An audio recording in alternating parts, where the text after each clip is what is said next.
Hello, everyone, and welcome to another episode of Exploring Cinema. I'm Nate. And I'm Dylan. And I'm Adam. Today, we are sticking with our period piece movies for the month of November, and we are talking about Stanley Kubrick's Barry Lyndon, the 3-hour huge period piece on 18th century Europe, starring, I want to say, Ryan O'Neal. Yep, that's right. I always forget his first name for some reason. Me too. Of course it's Ryan. Just look at him. Yeah. Looks like a Ryan. Yeah, absolutely. So, Adam, would you like to tell the people what Barry Lyndon is about? I would love to. Barry Lyndon, 1975. An Irish rogue wins the hearts of a rich widow and assumes her dead husband's aristocratic position in 18th century England. Which I feel like doesn't even really begin to cover what happens. That's literally just the second half. Yeah. The first half is how he got there. Yeah. So it's it's really interesting. Especially the movie starts and you find out his name is Redmond Barry. I was like, why is this movie called Barry Lyndon? And then you the title card, which both the title cards I think were really well written in kind of a fun and interesting way. Oh yeah. Presenting the first and second half of the movie. So I don't think any of us had seen this before. Is that correct? Correct. No, I hadn't seen it. Yeah. Had anybody tried to watch it before? Thought about it long and hard? Or had this always been like me, kind of one of those old movies that you just feel like you're probably never going to watch? I knew I'd watch it someday. I just felt like I had to be in the mood or there had to be a reason. We gave you a reason. And you did. Yes, I'm very happy. Yeah. All right. At a glance. Oh, there it is. Barry Lyndon, 1975, directed by Stanley Kubrick. A budget of $11 million. Sounds like they went about $3 million over budget. Made $31.5 million. So I think Dylan should be mostly happy. Yeah. It only made $9 million in the U.S. Oh, okay. Thank God. Yeah. We're uncultured swine. Yes, we are. Especially when it comes to English aristocrats or however aristocracy. Jesus. Yeah, I mean they're both words. I just can't speak. It's fine. Accolades 87% on Rotten Tomatoes, 8.1 on IMDb. It is number 187 on the IMDb top 250. Just want to throw out any guesses on what it's between? They're both nothing like it. Oh, really? 187? Yeah. I'm gonna guess it's between Get Out and The Wild Bunch. No, but those kinds of it's between Gone Girl and Hacksaw Ridge, which kind of blew my mind that it's in the top 250. Hacksaw Ridge is that high? Yeah, I guess. Don't really quite understand that. Do I need to watch that movie again? We don't. Probably not. Probably not. That one wrong. It's got a 4.4 on Letterboxd, which puts it at their number 57 movie of all time, and that one is between Incendie, which is a movie that I hate, and Once Upon a Time in the West, which is a movie that I really, really like. So, interesting stretch there. It won. We'll start with the nominations. It was nominated for 7 Oscars, of which it won 4. It won for art direction, costume design, cinematography, and score, all of which I think are very well earned. Yes. It was also nominated for Best Picture, Best Director, and Best Screenplay, and it didn't win any of those. This was kind of a legendary Oscars. I think it's kind of viewed as possibly the best collection of Best Picture nominees ever. Okay. Hit us with the lineup. So the nominees were Barry Lyndon, and then Dog Day Afternoon, Nashville, Jaws, and One Flew Over the Cuckoo's Nest. Wow. Yeah, 5 movies that still are talked about a lot today. One Flew Over the Cuckoo's Nest was the winner. Yeah, it was. And then it was also nominated for Best Director, and another just stacked group. Milos Forman won for One Flew Over the Cuckoo's Nest. And then Fellini was nominated for Amarcord. And Kubrick for Barry Lyndon. Sidney Lumet. I do that every time. And then my dad corrects me, and I forget 8 seconds later which one's the right one. for Dog Day Afternoon, and Robert Altman for Nashville. Spielberg did not get nominated for Jaws. I mean, Wow. look at that stacked group of directors. Yeah, that's pretty good. So, yeah, lots of accolades for Barry Lyndon. Not a lot of people, relatively went to see it, but it has endured along with most of the works of Stanley Kubrick. This was, I still got a couple of Kubrick movies to see, but I'd seen over half of them for sure. I still haven't seen A Clockwork Orange or what is it, Lolita? Yep, that sounds right. Yeah, So I haven't seen this either. must have been after Clockwork Orange, obviously after Space Odyssey, but before The Shining. This was, I'll just go earliest first. So this was after Lolita, way later than I thought. 75. So it was right after A Clockwork Orange and before The Shining. Okay. So then obviously also after 2001 and Dr. Strangelove. Nice.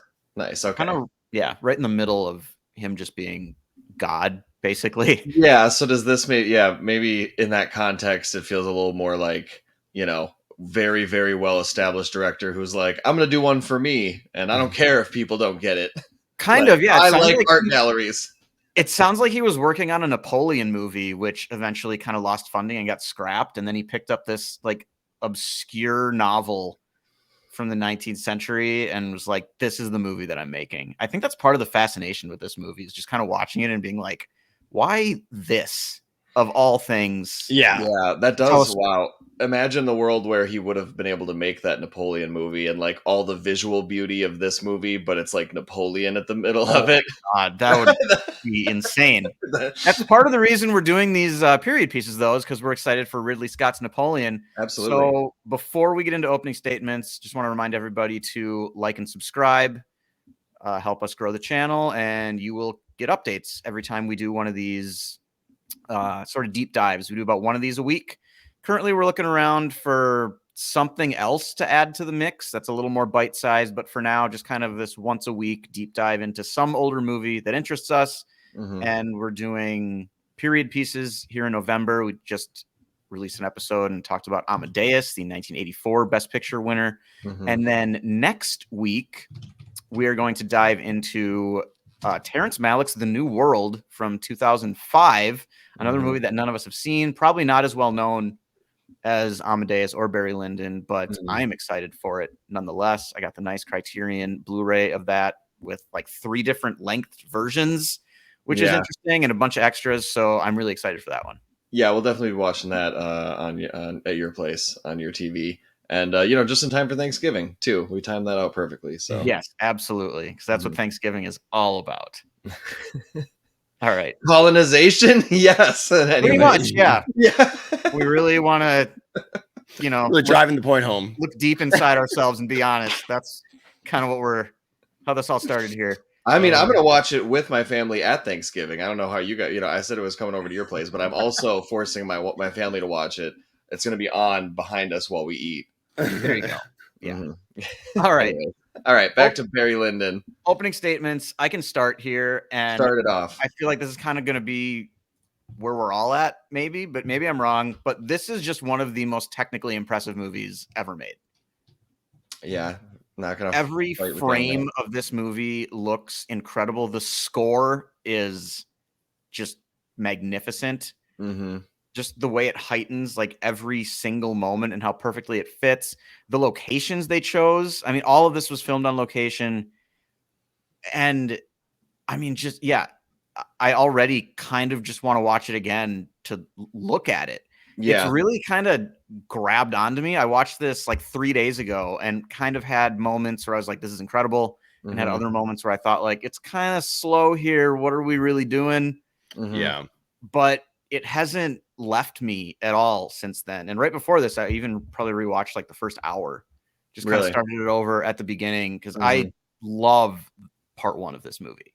I think it's fantastic. Oh, interesting.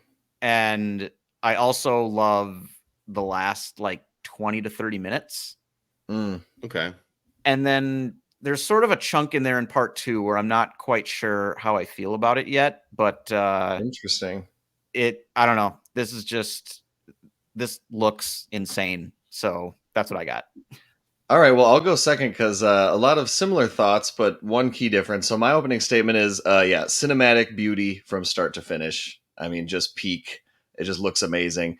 Yeah. But I only felt a connection to like the characters and what was really going on in the second half of the movie. Interesting. I much preferred the second half to the first half. I felt like the first half was just got a little, I don't know, I was like, where are we going with this? And it was just like, it makes it really hard to like him at all. And I don't know if also the performance that Ryan O'Neal was, I felt like he wasn't doing a lot in the first half. And then the second half is where he actually kind of like had to bring it. We can talk about it more later, but I like the second half a lot. First half was losing me a bit. Really interesting to me. Kubrick is operating at a very high level, which I definitely will acknowledge. I probably don't understand all the themes and everything that's going on. I can tell that there's a lot going on, and I don't understand all of it yet. It didn't reach out and grab me until intermission, but it was still very, very delightful to watch, and I want to rewatch it. So that's my opening statement. All right, Adam, what do you got? I just had a very beautiful movie from kind of an insane guy. Like, this is the most like everything you hear about Kubrick is just like he's really hard to work with, and that like he demands so much. He gets a lot of mileage out of his actors because he can abuse them at times. Like, he's so eccentric, and then we get like what essentially is like just a beautifully put together it has it feels like it has none of his fingerprints sometimes because it's just so like straightforward. You know what I mean? Yeah. So I really enjoyed it, but it was definitely not what I was expecting. I know like it was a period piece, so I expected, your normal fanfare, which is largely what we got, but I was still expecting a little bit more like stuff from him, or like, hey, a weird story to come out that like, yeah, he like I feel like Kubrick fought Ryan O'Neal on set every day or something. Yeah, I feel like Kubrick, a lot of his movies, they're known for these like huge dramatic moments that are just like almost bigger than life, and I felt like this was kind of very much like walking through an art gallery. Of everything was kind of at a distance. It felt like everything we were seeing was kind of like from like we were reading a book or we were hearing a story. Yes. We weren't like in it the way that some other Kubrick stuff is. So it did feel like a little bit of a different approach that he was taking. Yeah, that's really what I mean. And to kind of go off of that, like I know I was reading some of the trivia and reading some of the stuff about this movie, and Kubrick like didn't really talk to his actor, like the lady Lyndon. Like he was very shy with her and like was just kind of reserved and just kind of stand like just away from all of them, which is so different. And then there's a lot of people who have reviewed and said like there's a weird distance in this movie that like you're not. A lot of people have reported, at least said that they don't feel as connected to Barry Lyndon as like other people do. Like you feel very connected right away, or you kind of like, oh, this is like, yeah, like you said, reading a book. So you're at a bit of a distance, which is strange that it has such a kind of a. I think the narration over top also adds to that. I feel like other Kubrick movies don't have a narrator, and this one with kind of the very prim and proper kind of. And Barry didn't know it then, but this was the last time he would ever be in such a way. It was like, that, there's none of that in Kubrick's other big stuff that I can think of. So, yeah, I like all of those. Okay. And we can definitely, we'll touch on kind of Ryan O'Neal's performance as we go along, but we'll get into defining moments now. So I guess I'll start again. Sort of a duality of kind of the way things happened in the first half versus the second half. Yeah. So kind of like the opening scene of the first half. Well, I should say the first time we meet Barry in the first half of the movie, and then the first time we see him again in the second half of the movie, holding those up next to each other is hilarious and tells us so much about his character. Yeah. I think part of the reason I like the beginning so much, or the first half so much, is because I think it's really funny. Yeah, like, he's that's very dim-witted, and I think a lot of it is supposed to be us kind of laughing at him or at some of these people for how ridiculous they are. So I had kind of the juxtaposition of both of those scenes where, like, now that he's finally got some power, he's just blowing smoke into his wife's face and just doesn't give a shit. That's for sure the first scene with his cousin where he's like, kind of, she's got him wrapped around her finger, doting upon everything she does and says. Dumb. Yeah. He puts in zero effort to accomplish or like acquire anything. So that worked really well for me. And then also just both duels are incredible scenes. My God, the first one, I was just like, hell yeah, I love that they're both kind of terrified. Yeah. Oh, yeah, for sure. Particularly the other guy, the red coat guy. Yeah, he had some facial expressions, man. That guy had some facial expressions. Absolutely. He's also his dance moves, man. Yeah, he was just a great. I mean, all the little side characters are really well cast. Kubrick knows what he's looking for. But yeah, the first duel with the way that plays out, and then the one towards the end with the music, and they're doing this like in the barn, basically, or like an old church. Yeah, a barn, or like it literally could have been an old church because there was like a cross-shaped window, like an old like blacksmith's office or something. Yeah, but something. With the pigeons flying around, or the doves. Just pigeons, same thing. That was such an incredible setting for that. Yeah, like the first one is classic in the field. That second one is like, whoa. And again, like the juxtaposition between how Barry is in the first half of the movie versus the second half. Like the first half, he has nothing to lose, so he's a little braver. Doesn't care. And then in the second half, he has like everything to lose, basically, and he's just like kind of quivering in fear, just like the British officer was. Yeah, like they're both sort of more wealthy people in this duel, so they're both just like pissing themselves. And eventually. And very interesting with, in the first one, he's kind of almost trying to live up to his father, or because his father died in a duel. So you see a lot of like rebellious teenager. He thinks this is the only way to earn manhood. And he gets an out. The guy's like, I'll let you go to Dublin. He turns it down. And it's just like, oh my God. It's like, come on, my guy. And then he just throws the glass at that guy's face. That's hilarious. This guy. And then, comparing that to the second one where, it's his stepson who he could have been a father figure to, but he totally ruined that to the point that now he wants to straight kill him. And he, again, has a chance to offer his stepson, like, you don't have to do this. And his stepson is like, no, we're doing this. Just like young Barry did earlier. In that sense, though, he does not fire at him. He does. Like, he's giving him the out. Like, hey man, like you can consider this fine, and I don't have to kill you. They're saying the younger one both times is the one who's just like, no, he's we have to do this. Is full of piss and vinegar, and like I gotta fulfill my duty or my honor or whatever. Yeah. And then I had two more. When Barry escapes the Prussians, I just love that. It took me like a couple seconds to realize that he was pretending to be the Chevalier. Yeah, that was very I liked that a lot.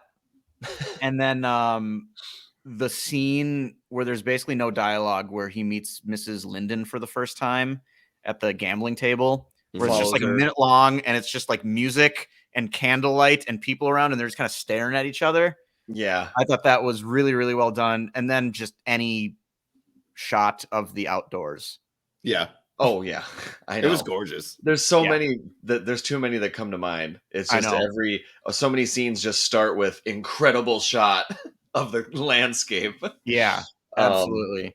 All right, that was what I had for my defining. Okay, I have I had some similar ones. I also had both duels are just incredible. I have the carriage ride smoking scene. That's the image on Letterboxd. I just think that's an iconic image. They both just look so classic there. I like the very end of part one when Sir Lyndon, the real Sir Lyndon, calls Barry out on his shit publicly and is like, this guy is just trying to usurp me. He just wants to see in my shoes, calls him out. And he's like, I'll never let you do it. And then promptly dies. There's just a lot of like dark, dry humor in this movie. Yeah. And like, it's like, that's the only time we ever even like, that was like that guy's one scene. And he just nails it so well, just incredulous, like, you can't mess with me, and then just coughs and dies.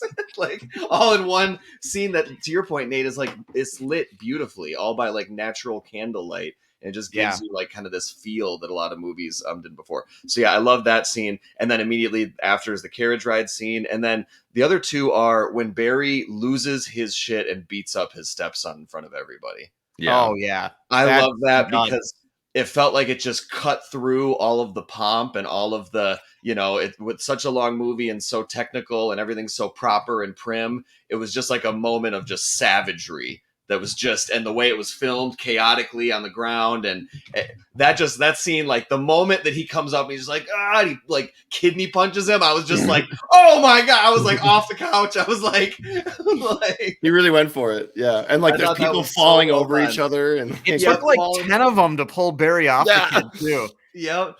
And I mean, and that starts with that scene starts with, Bullington leading his actual son down in the claw or in the shoes that are too big for him. So it's this disruption, this slow, rebellious disruption that leads into this big rebellious speech, and then just like savagery. So good. Mm-hmm. Classic Kubrick. And then I also thought, again, a lot of my favorite scenes are in the second half. I really thought his last scene with his son on his son's deathbed. I thought that was really, really well done. It felt like that was a scene where Ryan O'Neal was actually like really acting, and I was like, okay, like I'm feeling something deeper for Barry now. It's not just blank face Ryan O'Neal, but so those are my favorite scenes, the ones you mentioned, and then those other ones. How about you, Adam? Those are all the same ones for me. The only one I'd add is specifically it's just the moment when Captain Grogan dies and he says, "Kiss me, my boy, for we'll never meet again." Like that whole bit, that whole relationship that they have is so neat. That's the only other one I'd add. And I guess I'll also throw in the boxing match. Yeah, first one fun. Against the big guy. Yeah, yeah. The scene where Grogan died, that was also, to your point, Nate, incredible. Like, I don't know where they found that little like gully or like that was so good. It just looked beautiful. It was just so perfect. That was one of the moments when I was rewatching it just like an hour ago that I got to. Like, oh God, like where did they find this little place? It's so perfect. All right, on to questions. For the group. And so this is where I think we can get into Ryan O'Neal's performance a little bit. The first one that I have is just what do you think of Barry, just like as a character? And I guess Ryan O'Neal's performance, because he's not even close to a traditional movie protagonist. No.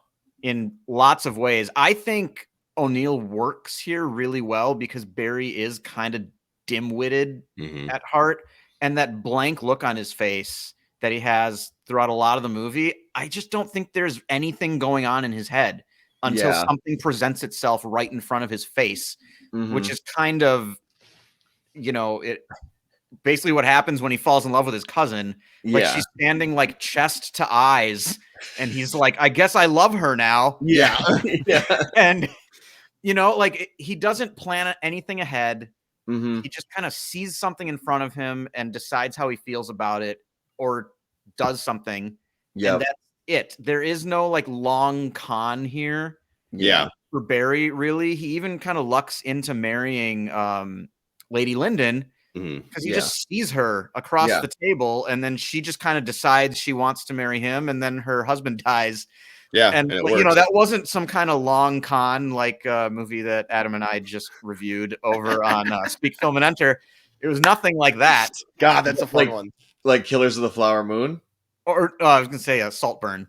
Oh, okay. I was going to say this movie gave me a lot of Killers of the Flower Moon vibes. But I get that too. But that's kind of I think all three of those are kind of in the same realm. Yeah, that's kind of my reasonings, I think, for liking Ryan O'Neal's performance. I read that basically the studio said Kubrick had to have like a top 10 commercial actor, and the only two that were available were Robert Redford and Ryan O'Neal. So he offered it to Redford, and Redford turned it down. And it went to Ryan O'Neal. And I don't know. I mean, I don't know if Redford would be as good at pulling off the kind of half-wit thing that Barry has going. He'd be more, I think he'd be better at like maybe pulling you into his character earlier. But I also don't know if that's what this movie needs. I think a lot, for me at least, because I loved the first half of the movie, I think there's a lot of comedy to be found in just how blank-faced and kind of a like young brat Barry is, and just having that constant glaze over his face. I think that just works really well.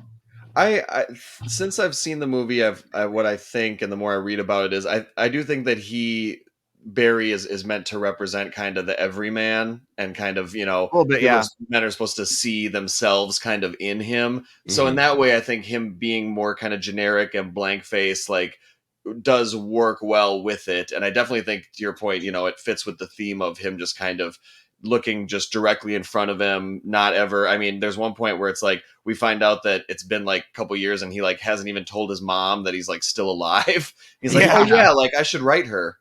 Like, of course he didn't write his mom. Of course he just, like, and like, so like, forgot. Yeah, he just, oh yeah. And then, so I think it fits, but it also made it hard for me to like, that's part of the reason why I like the second half more, because it felt like in the second half, once he is kind of forced to be, he's kind of given a lot, and he's given like a family beyond just the wealth and everything. He's actually given kind of a family, and he's supposed to be like the father of this household now. I felt like that's where things got way more interesting to me, because then his calm, cool kind of demeanor like led him into, I felt like the fall was more interesting to watch than the beginning, where I felt like he kind of kept lucking into things. And maybe that is the point. And I also read that I think the play that this is based on is called The Luck of Barry Lyndon, or like the word book. Yeah, that's the original title of the book. So I think that's definitely Kubrick is playing with that. I think a lot of the first half is Barry falling into or lucking into,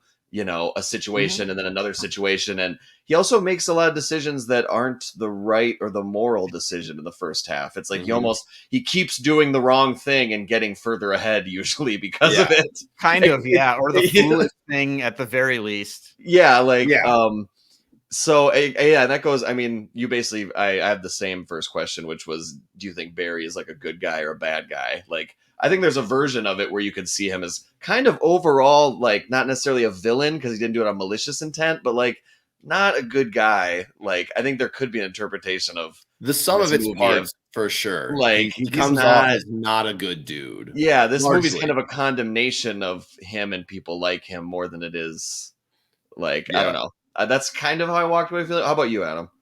I mean, I feel the same way. That it's definitely a condemnation of like, if you don't try to, maybe not exact your will is the wrong phrase, but if you don't try to like plan out things, like your luck or lack thereof can change at any moment, and it can send you down horrible paths. I mean, the luck at the beginning where he wins the duel sends him on a different, like a whole life path.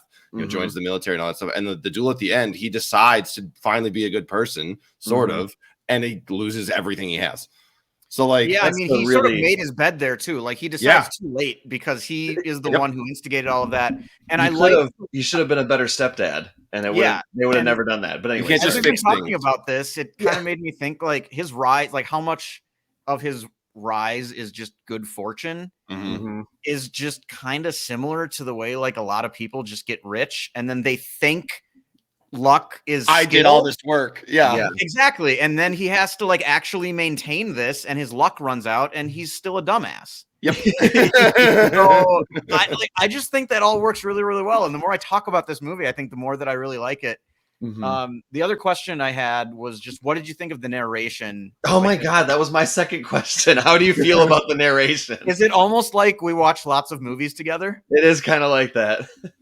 So I guess, we can just talk about the narration then. I think it's brilliant. I think it does a really good job, particularly kind of in pairing with Ryan O'Neal's kind of deadpan performance in the first half of the movie, just kind of giving us like a road ahead. Yeah. It's a tight rope to walk, like constantly just kind of telling us what's going to happen in the next 20 minutes. Yeah. Yeah. But I felt like with the way that the story kind of evolves, then you kind of he does a good job of making you then react with like, ooh, I wonder how. Or like, why? Like, you're like, Barry, are you that stupid? Or like, Barry, are you kidding me? Like, you finally marry this woman and you have all this money now and you just blow smoke in her face. Like, what are we doing? Like, you know? Yeah. And it definitely gives the voice of the narrator and like the enunciation and the way that he's delivering it gives it kind of the whole movie kind of an intellectual kind of feel. It feels like, we're having a rich almost discussion of, of what's going on. And I felt like it worked generally. I think it was good, but I also think, Nate, to your point, that when it's always kind of talking about what's about to happen in the next 20 minutes, there's sometimes where like, the one where it was talking about his son was like, it's like showing us scenes of him and his son having great times, and then it's like, but you can't say he wasn't a good father. He loved his boy with blind impartiality. And I was like, well, I feel like you don't need to say that. Like, that's something you can show, not say. But then they also say, but he didn't know that fate had other ideas. And then I was like, ooh, what? And then that re-intrigued me. So I felt like it was a little bit of a mixed bag, but overall, I mean, it was. I think that line works just because Barry's playing a role so often in the movie, and it's not like the real him. So to kind of like underscore that, like what we're watching now is not him pretending. It's genuine. Yeah, I thought that worked, but I take your point there, where there are a couple times maybe where you're like, didn't need to hear that necessarily. But I think for a movie that's sort of, I think the narration is necessary in the way that it is set up and used, because Barry doesn't really have any like stated goals. Yeah. And there's no like plot. So without the narration kind of guiding us forward, I think you'd get like an hour into the movie and be like, where is this going? And what are we doing? And what are we doing here? Which I watched it with a very highly esteemed local film critic. Yes. And she was very excited for this movie, but about an hour in, she exactly said the things that both of you just said. She said, what is going on? Where is this going? Like, I don't care about this guy. And I knew in the back of my head, I'm like, okay, well, there's 2 hours left. It's Stanley Kubrick. Like, it's all going to make sense. But she was like, I am so not invested in this anymore, because it just feels like, and to your point, Nate, without the narration, I feel like a lot of people would feel like that, like general audiences. Well, right. I think that's why there's that distance that's felt between, like, you don't really care about Barry as much as you would say in like a regular movie, because you have this overarching like narration just telling you what's going to happen, where he's going to go, what he's going to do, which is, it's not a bad thing, but that's where some of that distance can come from. I think the vehicle of the narration is good, and I think it's done very well, but I think that's how that type of comment gets made, is that distance. Yeah, I think it also just kind of underscores the amount of like fate and luck that seems, because he's just sort of wandering through this movie, almost like the narrator's like dangling a carrot in front of him, like, okay, Barry, you got to go over here now. Exactly. Exactly. But it was interesting because I had heard your friend did not like the first hour, and Adam watched this in like 2 sittings, and he had only seen the first hour to that point, but he was like, I think it's pretty good. And so I heard both of those things before I started the movie at all. Yeah. And I had so Adam, you liked the first hour? It was just so strange. Because I had obviously watched it, and then this is one of the first times this happened where like Nate hadn't actually seen it yet. So I was like, I'm ahead of you on something. And like, it's so good, but it's so strange. Like the whole, like finding the ribbon in her dress, like right away, I was like, this is an interesting movie. Like, what is happening? Like, he's in love with his cousin and he wants to marry her. And now he's in a fight for his life. Like, now he's on the run, and then he joined the army. Like, we're everywhere. Yeah, like it was just kind of doing everything. And there's some comedy in all of that. So I was giggling to myself while watching it. And then like, oh, Nate's going to watch this. I wonder how he's going to perceive it. And just over and over again, he does, like, he should have just not interfered at the beginning, but he has to be a dweeby teenager. And then, like, he makes a comment, a horny dweeby teenager. A naive comment about wanting a different water pitcher in the army because he's naive and a rich boy. And then some guy gives him shit, and he can't just take the shit. He has to challenge him to a fight. And then he kicks that guy's ass. Like, what did that guy do wrong? That guy did nothing wrong. He was just fucking with the new guy. The new guy was like, pop, let's go. But then it's like, oh, I've got my connections. I got Uncle Grogan and whoever this other guy, it's like. Also, the quips, though, when he kind of throws it back at the guy that messed with him in the army. Oh, yeah, about his wife. Quips from the dude sitting next to him. He doesn't even think of those himself. Yeah. Say this. Right. I love whenever a classic or a period piece and they start throwing like old timey insults at people. That is one of my favorite things in cinema or like TV period. Just incredible. All right. But then also we'll move on. But the last amoral thing. And then even when he achieves, he saves that guy's life. So he achieves some level of like military success. And they're like, we're going to send you in as a spy. And it's like, oh, okay, here's where he's going to earn his honor. It's like, nope, he's going to immediately double cross, like immediately, and then just play both sides, and then just sneak across the border like a slimy little. It's just like, oh my god!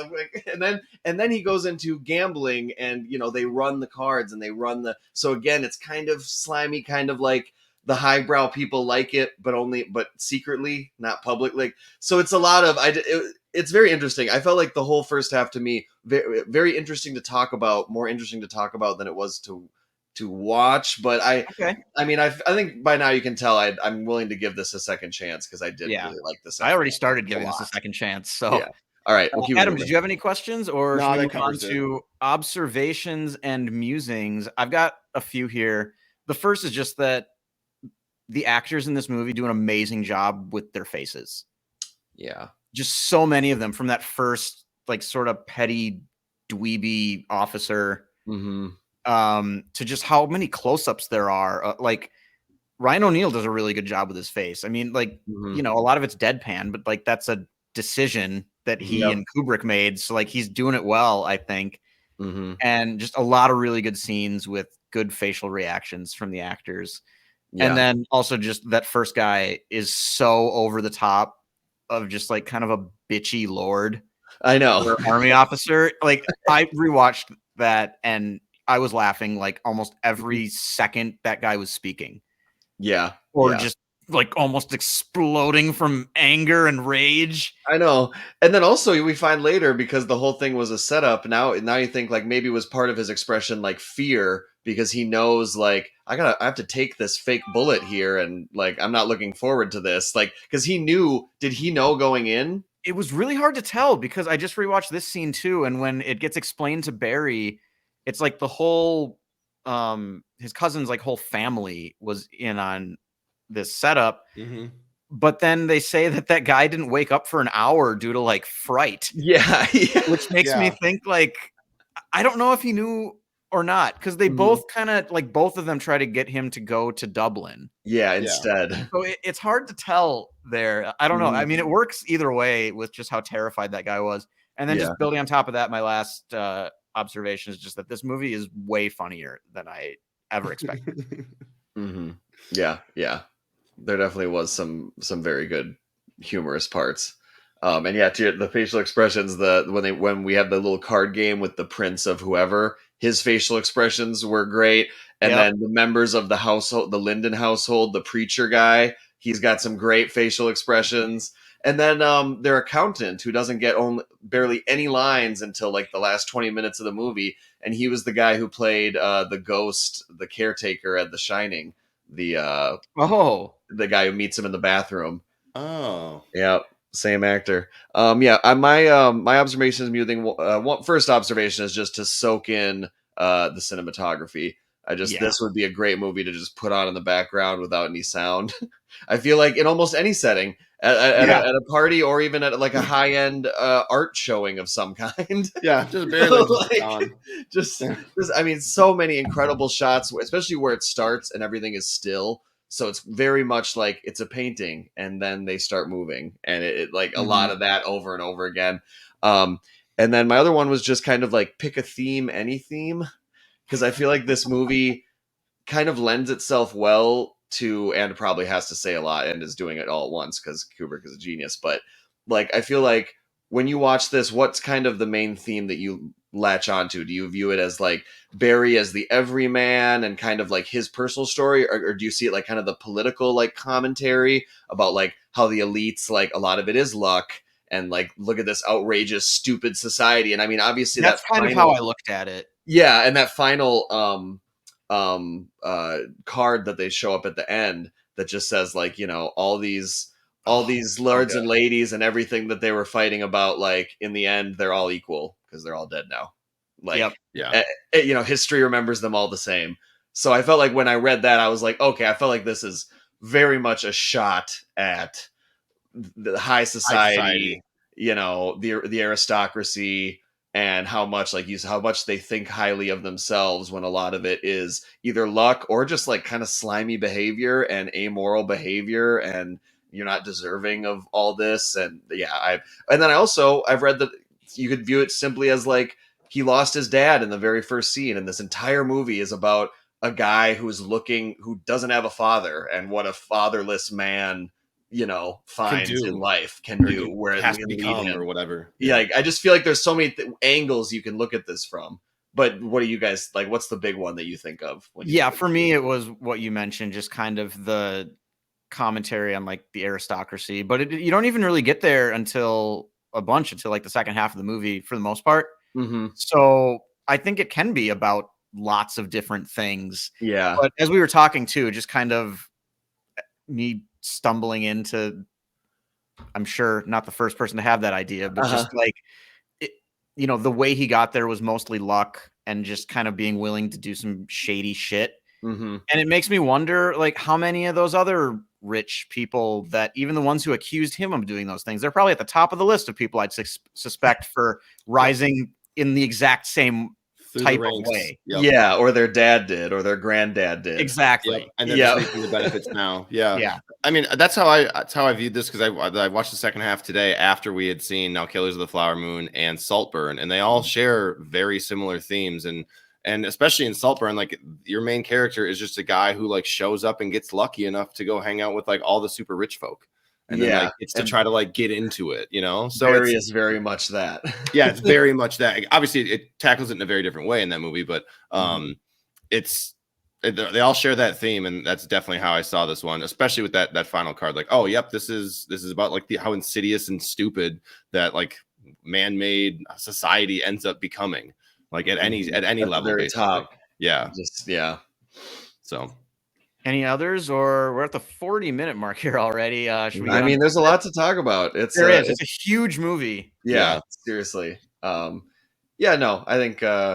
I mean, yeah. Other than that, as I already said, I felt the family dynamic of the second half really worked. For me. I mean, I'm about an hour in on my rewatch, so I'm excited to get into the second half again and see if I feel a little more strongly about the second half of the movie. Mm-hmm. So tidbits, I've got two really quick. Yeah, that I wanted to add because I have the Criterion Blu-ray right here. There we go. Which with a bunch of really interesting special features. So there's just a couple things I wanted to share from what I've watched on there so far. At the final duel, when Lord Bullington vomits before like firing a shot or doing anything, Kubrick made him eat like a kind of a really gross lunch of like cold stew. Really? Basically before that, and then he still couldn't throw up before the scene started. And so he made him just eat a raw egg. Oh. And then basically the actor was just like, it's happening. And like they started the scene and he threw up. And the guy who plays Lord Bullington said that was the only scene in the entire movie that he only had to do one take of. So I was wrong earlier when I said it didn't sound like Kubrick was his normal self. Sounds like he was exactly his normal self. Yeah. That's so wild. The other thing that blew my mind, because this is all lit, the night scenes, like interior, especially by candlelight, the way that they would edit movies was, they do like 10 takes or whatever, and then they'd split them up and they'd try to piece together, like Kubrick would do a lot of piecing together of like the best line delivery for like each line. Okay. So it's a lot of like take 1, take 7, take 5, take 6. It's kind of how they started doing it. And when they did it that way, they realized that they had to replace the candles for every take so that they were the same height as they were before, because, they've gone down like a and actually I have a tidbit on that, which makes this will lead well into yours then, because they basically had to like replace them all the time and like put in guards under them because they weren't filming on a set that they built and could just destroy. They were filming in like real castles and like houses and stuff. So they couldn't have like wax dripping all over the floor either. Yeah. So like all the like effort that had to go into just like maintaining the candles. Kind of insane. So, and the reason for that is because Kubrick used custom made candles. So each candle had 3 wicks instead of 1. And they used a highly volatile wax, so it burned faster, hotter. So they be brighter. So to be brighter. So that's why the candles end up being short, and why the scenes ended up being short, because of all of that work that had to go into it. And then have to replace the candle just for continuity and all that stuff. Yep. So, interesting. Yeah. Wow. Pretty wild. Those were the two that I had. Adam, did you have any more? Yeah, I've got a few. So this was shot at the height of the Troubles in Ireland. And so there was a planned shoot in Phoenix Park in like Dublin that had to be canceled because the IRA was giving them bomb threats. that'll do it. Production was actually moved from Ireland to England after Kubrick received word that his name was on the IRA hit list. Oh, well, that's interesting because I saw somewhere that he got death threats, and then they were like, "Yeah, I guess like let's just not film in Dublin." But I didn't hear the like IRA part of it. Yeah, so it's that, and then it also says like for directing a movie featuring English soldiers in Ireland. Sure. So that's why they just didn't like the representation of that and stuff. Yeah. So you got to kill the guy. Gotta kill him. As far as the locations and stuff are concerned, many of the shots were composed and filmed in order to evoke 18th century paintings. So, like you said earlier, Dylan, it looks like it's a painting, and then people start to move, which is great. Yeah, he just looked at like thousands of paintings, like him and the like photography director, or like this guy doing the production design. At night, they would just like rifle through like hundreds and hundreds of shots, and they'd like argue about. Kubrick would be like, "This looks really good," and the production designer would be like, "This isn't real. Like, it's a painting." Yeah. So they're trying to look more like regal and showier than they normally are. And he's like, "Yeah, but look at this." Yeah, they're like, "We can't get that lighting. That's not what. It's just lighting you can do in a painting and not real life, Stanley." And Stanley's like, "Shut your dirty mouth. We're doing it." Right. Yeah, bicker about it a lot. Don't tell me what I can't do. So Kubrick called director Ken Russell in the early 70s to ask him where he had found locations for his period movies.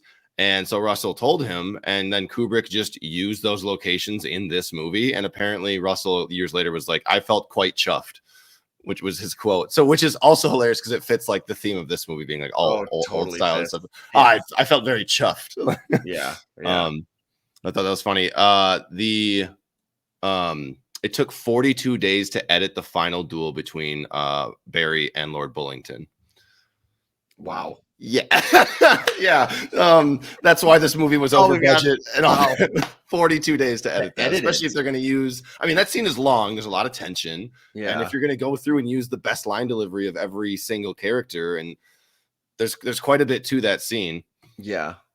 So the last two I have are, despite the stunning visual effects and achievement of this movie, this was not a financial success, as we've talked about. And that lack of success, not forced, but it helped Kubrick to decide to make The Shining. It influenced him because he thought like there's enough like literary and artistic value there, but he felt pretty confident that it would also be a financial success. Mm-hmm. So that like, gotta make a hit. Yeah. He just wanted to make something that made money. Like it sounds like he felt like really bad and didn't really understand why not that many people went to see this. Yeah. Yeah. Which is unfortunate. Yeah. And then the last thing, Ryan O'Neal, our character, Barry Lyndon, said of this movie, it's all right, but Kubrick completely changed the picture during the year he spent editing it. So that makes me wonder what the whole movie would have been like beforehand. That's interesting. I also don't know how much I believe Ryan O'Neal there. He's probably just pissed his character looks so stupid. Like, really? Maybe he doesn't like how he came off, so he thinks... Maybe. Yeah, that's probably like, it. "Oh, well, he decided after we had filmed to make me look like a doofus when really I was acting my ass off for that whole movie." Maybe. Yeah. And all the scenes where I just look dumb. So that's that if Redford is your lead. That's right? True. Yeah. Right. It doesn't work at all. They would never do that to Redford. No. So that's an interesting bit about like, your main actor being like, it's all right. It's fine. Yeah. So all right. That's it. Awesome tidbits. That means Wonderful. It's time. Oh, it's time. The moment we've all been waiting for. Mm-hmm. The McCabe coat of excellence. Look at that coat. In all its majesty. At that coat, for those of you who are joining us for the first time, we are very big fans of the movie McCabe and Mrs. Miller over here, particularly of McCabe's coat, which, as you could see, if you're watching this on YouTube, this is a legendary coat. Magnificent. And so like the Masters, we like to give one out to whoever sort of won the movie. Mm-hmm. It can be anybody involved with the movie who we think exhibited excellence. We don't have to give out a coat if we don't want to. We'll each give out our own. So up to 3 can be doled out. And I guess I'll just start it off with a very obvious choice, but I'm giving Kubrick a coat here. Yeah, I'm giving Kubrick the coat as well. Yep. Adam? Yep. All right. Yeah, that's a unanimous 3 yeah. coat ceremony. The least dramatic coat of excellence. Mr. Kubrick, come on up, sir. Come on up. You won. Posthumous McCabe coat of excellence. I wouldn't be surprised. He's still got one movie in him. Yeah, no, I just think, I mean, yeah, everything, just the vision, what he was trying to pull off, the combination of obviously the visual, what he's bringing, what he's doing, turning real life and paintings and just making it all meld together for like 3 straight hours. And then also he's clearly operating on a higher level with the personal story he's trying to tell with Barry Lyndon, the rise and fall, and also just society at large, men in general. I think there's a lot going on, and I think, yeah, you have to give it to him. I feel like this is his whole vision and creation. Yeah, totally agree. Agreed. All right. Well, there we go. Closing statements. Okay. I guess for me, this movie is just sticking in my head way more than I thought it would while I was watching it. And as we've talked about it, it's just my opinion of it goes up and up and up. And hopefully when I watch it again, that continues and it matches with how I feel about talking about this movie. Because as Dylan, you kind of mentioned earlier, you thought the first half was more interesting to talk about than to watch. Yeah. That's kind of, I think I've said that about like Mulholland Drive before and a couple other movies. That's true. But hoping a rewatch will disprove that for me and just kind of cement this as one of my favorite Kubrick movies. Yeah, I'm thinking maybe if I watch it again, I need to see the first half as more of straight comedy and kind of instead of, I don't know what I was expecting, but I wasn't expecting that. Yeah, exactly. You also watched it with somebody else who just like wasn't feeling it. So that's true. I feel like that can make it hard. That can sway. Yeah, my closing statement. My lack of connection with the first half holds it back a bit, but the second half is very strong with a few god-tier classic Kubrickian moments that have stuck in my mind, and they're beckoning me to watch it again. He's being beckoned. Did you hear that, everybody? I am being beckoned. This movie wants me to find the ribbon, and I'm still like, I can't find it. I can't find it. Very well done. Although I'm not really looking. I'm gonna find that ribbon. Did you look there yet? No, like similar to reach Barry, out your hand and take it. I cannot find it. I cannot find it. He's like, oh my god, dude! It's like right here, and he's like, I don't know where it is. Like that is just like that scene is hilarious. Yeah. If you don't really realize at the beginning that it's supposed to be funny, you're kind of like, what am I watching right now? Yeah. So yeah, I'm going to be very curious. I will let you know on my rewatch how I feel about the second half of the movie, and you let me know if your opinions of the first half changed at all. Adam, what do you got? Closing statement, really. If you got 3 hours to burn, there's a lot worse ways to do it. It's a slow burn, but it's fun, and it's definitely it'll stick with you, like you're saying, Nate. It'll stick with you, and you'll want to watch it again. 3 hours is a long time, and this did feel like a long time, but there is an intermission, which is nice. Yeah. It's a great way to break it up and watch it in 2 sittings, or even give yourself like 20 minutes, go do something else, and come back. It warrants a second viewing. I'll say that. Yeah, it creates a very kind of unique mood and vibe, almost kind of like a Yorgos movie, like The Favorite, kind of like where it's like it's like a period piece and it's very highly detailed. So there's that, but also like there's just so much going on. It's kind of weird. It's kind of it's very interesting. It's funny you brought that up because I finished the movie and just immediately was like, I kind of really want to rewatch The Favorite right now. Yeah. I might do this week. I'm at least going to do that before his new movie comes out on the 8th.